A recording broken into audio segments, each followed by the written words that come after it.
કરદાનો પ્રશ્ન ઉઠાવ્યો ગુજરાતના ખેડૂતોનો, તો આ તમામ માગણીઓ ઉઠાવીએ ખેડૂતો માટે, તો એ માગણીઓનું નિરાકરણ કરવાની જગ્યાએ અહીંની હિટલરશાહી ભાજપ સરકાર એ માગણીઓનું નિરાકરણ કરવાની જગ્યાએ ક્યાંક અને ક્યાંક આપણે બધાએ હળદરમાં જોયું કે ખેડૂતોને ઢોરમાર માર્યો, ઘરમાં ઘૂસીને ખેડૂતોને લાઠીચાર્જ કર્યો, આંસુ ગેસના ગોળા ખેડૂતો ઉપર છોડી દીધા,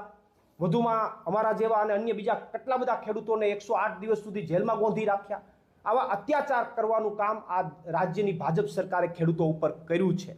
ત્યારે આજરોજ અમે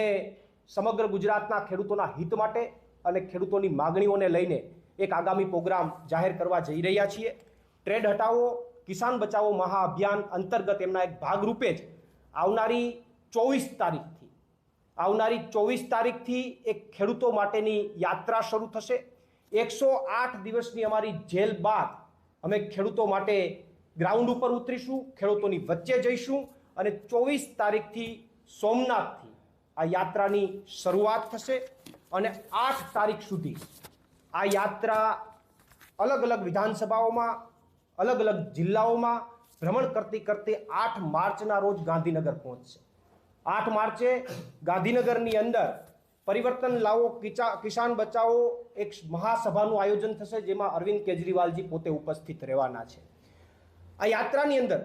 24 તારીખથી અમે આ યાત્રાની શરૂઆત સોમનાથ દાદાના મંદિરે ભગવાન સોમનાથ જે છે એમના દર્શન કરી અને આ યાત્રાની અમે 24 તારીખે શરૂઆત કરીશું. મહત્વની વાત એ છે